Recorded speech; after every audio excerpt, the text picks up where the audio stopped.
Ladies and gentlemen, my name's Paul, hopefully having an amazing day.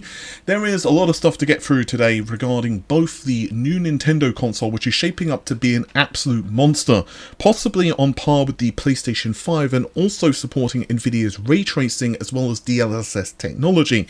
Honestly, the reports that are floating around at the moment, plus some of my own information is really...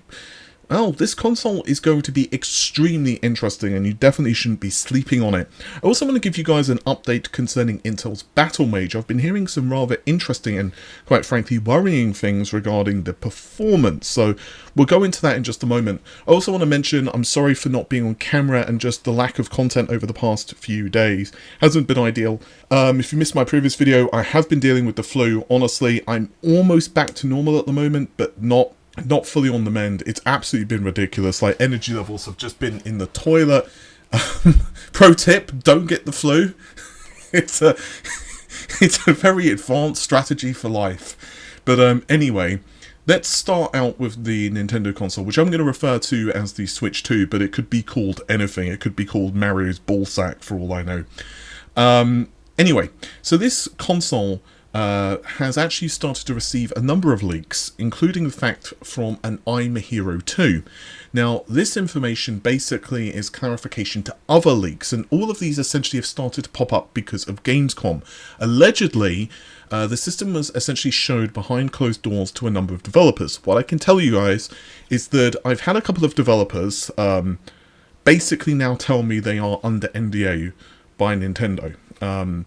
Which is quite interesting. At the moment, to my understanding, developers, at least from the ones I've spoken to, have not been put under NDA for the PlayStation 5 Pro. But it's possible that's because it's not shown outside of internal Sony studios at this point. But this Switch hardware now, or should I say the Switch 2, whatever it ends up being called, it does seem to now being starting to filter out to new studios. So the rumour is that it's powerful enough to run Final Fantasy VII Remake, quote, as well as the PlayStation 5 could.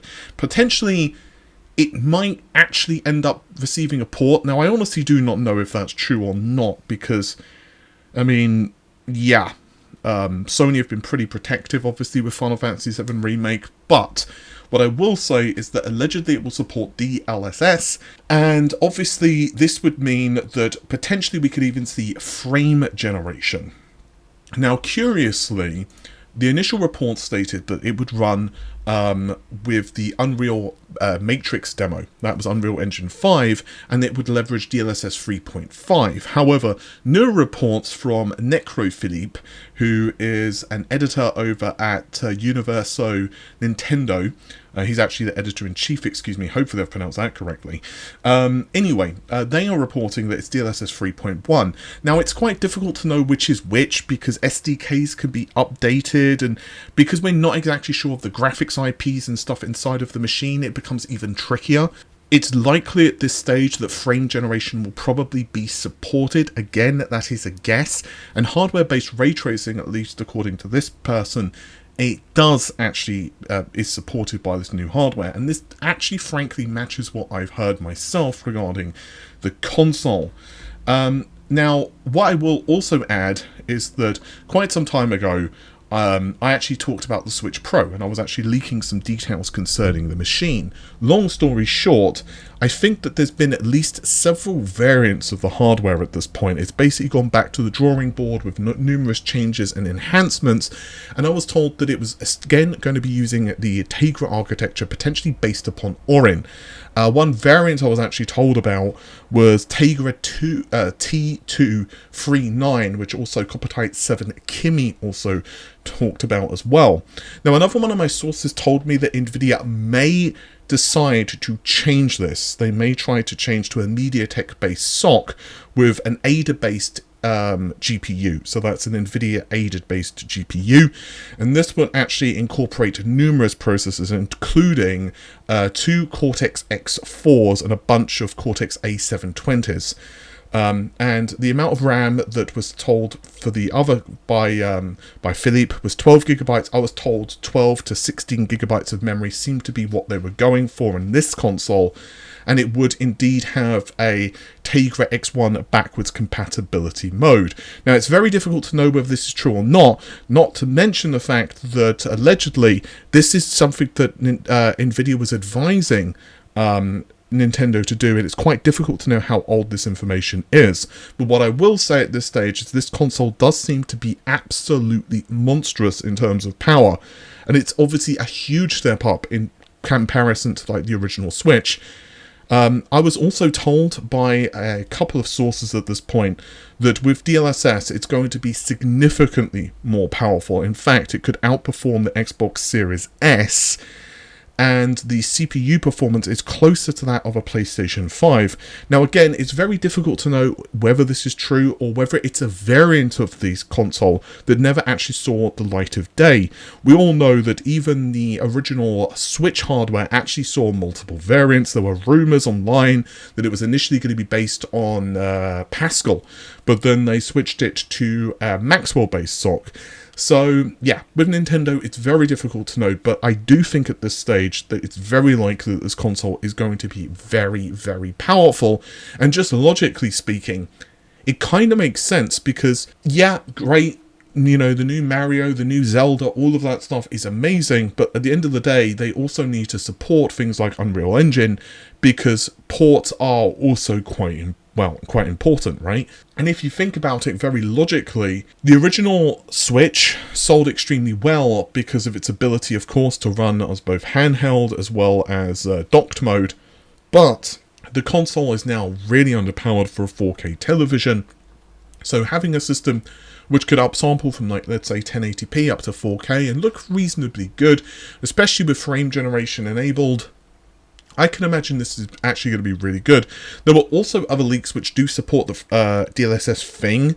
I think about a year ago, something like that, Nvidia basically had a bunch of hacks, and some of the early reports essentially with the hacks did basically state that there was a Nintendo console in their software library that was being supported, that basically supported DLSS, and obviously the original Switch cannot do that. So I think it's going to be an absolutely awesome machine. I think that Nintendo definitely can carve a place in the market. I'll be very interested to see what the marketing around this console is, as well as, of course, the pricing. But now let's move on to Intel's Battlemage, because this is where things get a little sad face. Now, obviously, Battlemage will be the successor of the current Arc series of cards, and honestly, I think Arc, despite a fairly rocky launch, has done pretty well. The A750 and 770 are reasonably, competent cards, and there have been some really aggressive price cuts as well. At the end of the day, I think the market would have really... I think it would have dealt with the cards a lot differently if the drivers had launched in the state they are now, but obviously they didn't, and drivers and software are very difficult to get correct. Now, I've already leaked a roadmap regarding Intel's plans for GPUs, and obviously Battlemage represents the second generation of the Discrete, and then we will have Celestial, and then eventually Druid, which will be the fourth generation. And I've also spoken quite at length about the specifications. Allegedly, it seems to have around 56 Xe cores, and I've had that figure basically kind of flop between 56 and 64. I've been told both. But the clock frequencies are going to be pretty high as well, around 3 gigahertz. And yeah, it's also going to be using most likely TSMC's 4nm process. Now, the performance targets I've been touting for quite some time now is basically around that of an RTX 4080, give or take. I was actually told at one point it might be ever so slightly higher than a 4080, but around a 4080. Unfortunately, I've been receiving some quite concerning news in the last few days. Well, I say last few days, it's actually over a week now, but again, I've been dying of the plague. Basically, a couple of my sources, and concerningly, one of them, actually no, two of them, are the ones who initially told me the performance targets of the GPU. They've essentially told me that while the flagship is hitting RTX 4080 performance, it is at the moment only in compute, and in gaming performance it is not hitting those targets. It's actually more along the lines of an RTX 4070. Now there's a big flashing caveat, of course, which immediately starts to flash in my noggin.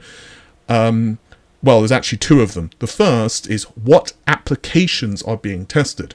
So, for example, are we talking Time Spy? Are we talking Firestrike? Is it something synthetic? Or are we referring to a number of different applications in games and they just average it? For example, Cyberpunk at 1080p, 1440p, you know, Witcher 3, you go down the list and then they essentially average it. Or is it something like Firestrike and that's what the result is?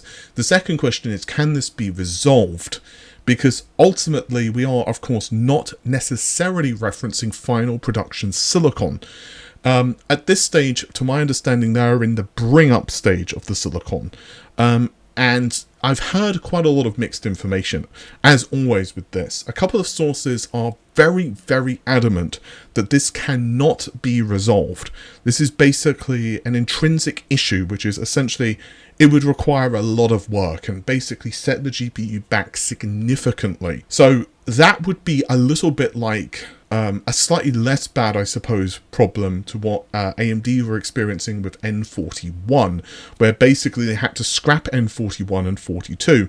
But in Intel's case, they probably will not scrap it. They will just basically target a slightly lower performance target.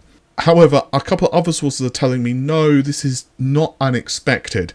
At this point, I'm going to put a caveat into, you know, your mind and say that I'm getting a little concerned about Battlemage. I would love, obviously, for it to be really impressive. It's going to be very interesting to see how the next couple of years go in terms of, you know, GPU market. Obviously, I've talked quite extensively now about the fact that N41 and 42 have been canned, and all of those resources, well, not all, but a good portion of them are now nudged towards RDNA 5. So, you know, we've got some copium and hopium there for the next generation of high-end AMD parts. RTX 50 has probably seen some cuts. It's going to be very interesting though, because if the timings are what I've been hearing anyway, you're going to basically get, you know, N4 parts, the lower end N4 parts that basically hit just prior to RTX 50.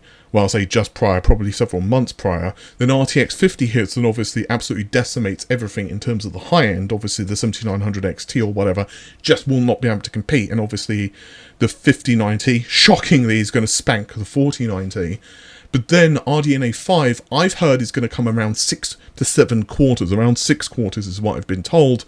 After. So it's very possible about a year after Battlemage, and I'm rounding up and down the figures here just for ease of, you know, understanding, but roughly a year later you're going to have RDNA 5, and assuming AMD doesn't screw up, which is, you know, I'll leave that down to you, they theoretically can absolutely decimate Nvidia, but then Nvidia, what would they do? Would they release a refresh with larger dies? Would they just take the L and then just wait until RTX 60? And what would RTX 60 look like? Again, I'll be very interested to see how all of this comes to pass. With that said, guys, take care of yourselves, have an amazing day. Bye for now.